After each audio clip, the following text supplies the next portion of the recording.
Good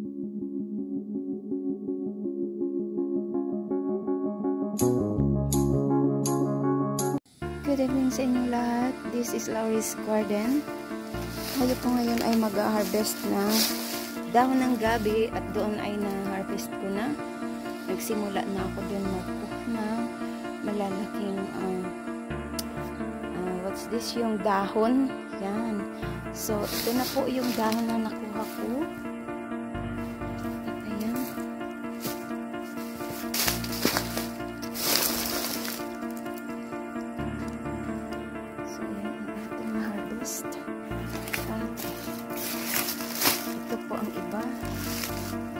So, tatapusin ko lang to ang pagkukuha ng dahon na yung malapad na.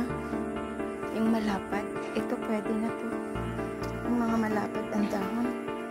Today po ay medyo matubig dito ngayon. So, ngayon, yung doon nakuhanan ko na, diba? Ayan, wala na yung malalapad na andun na nakuha ko na. So, dito, ay kukuhanin ko din itong matataba. Yan. I-harvest po natin kasi may order doon sa dyan sa harvest. So, dalhin ko po mamaya. At ngayon din after ng mag-harvest ay dadalhin ko sa kanya. Dyan sa harvest. Harvest din. Harvest yung pangalan ng aming dito yung market na meron silang grocery at saka market na pwede kang makapamalingki. Yan. So, ito ngayon ay medyo matubig. Medyo matubig dito.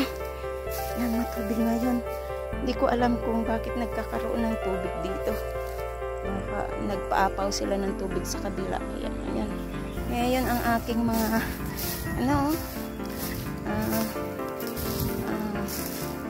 yan, buhay na din ang aking kalabasa. Yung mga natanim kahapon, ayan, okay lang yan kasi kamote naman siya at mabubuhay siya dyan. Ayan, buhay na mga kamote. So, for now, ito po ang harvest. Yan, mula dyan ay i-harvest natin ang malalapad na dahon ng gabi. Malinis po ito dito at alam kasi tanim, talagang sariling tanim na maganda yung alaga na tanim. Yan. So, ito po. Pero kanina kasi, ngayon lang ako kasi kanina galing ako ng bayan. Nagpadala ako. Yan. So, ito, pag lumago ito, malawak to. Yan. So, ang doon lang pong i-harvest ko, yung malalapad na dahon. Yan lang po. Kasi, inaano po yan, ginagawang tuyo ang dahon ng gabi, ginagawang laing, at ang puno po ay binabalatan nila at binibenta. Yan. So, yan lang po. So, samahan nyo po ako at ipakita ko na lang po mamaya after ng aking harvest. A few moments later. So, yan na ang ating harvest na dahon ng gabi. So, bibilangin ko po yan sa tig 20-20. Sa tindahan. Sandali lang. Bilangin ko muna sa tig 20-20.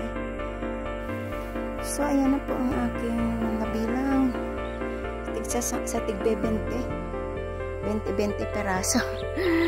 Ayan. Sa 20 peraso, piso kasi ang isa niyan. So, 20 ang isa, 20.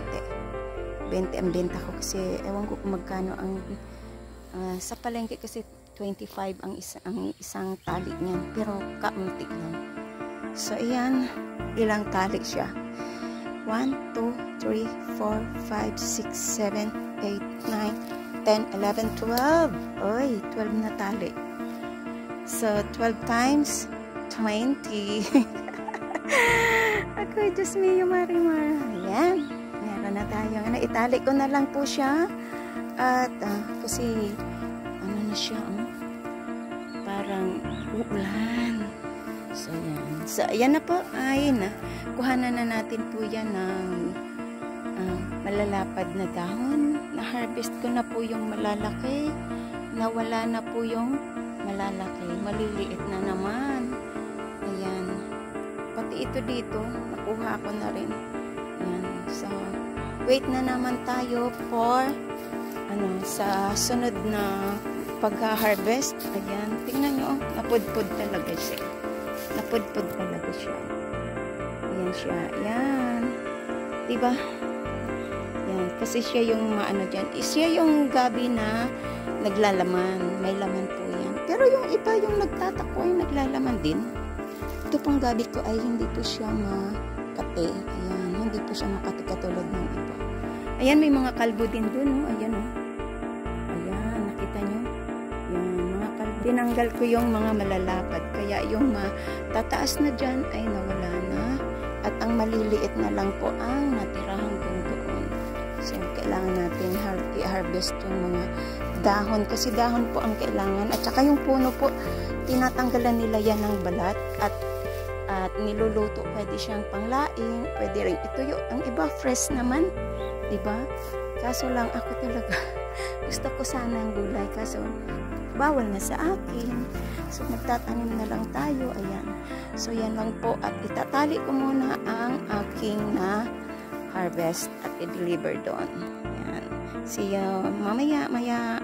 So, yan. Tapos na ang ating ilagay lang yan sa sako. Lalagay ko lang sa sako at deliver na natin. So, yan po ang ating pag-harvest.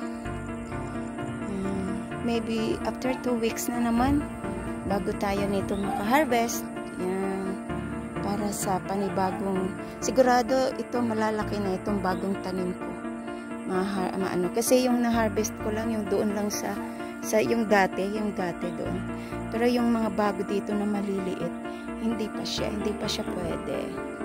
Yan. So, yan lang po. At salamat sa inyong panonood. Thank you so much. This is Lori's Garden. Thank you. Pag may itinanim, may aanihin. Pag may sipag at tiyaga, walang hirap sa buhay, walang gutom sa buhay. Ayan. Yan. Thank you so much and God bless. Bye-bye.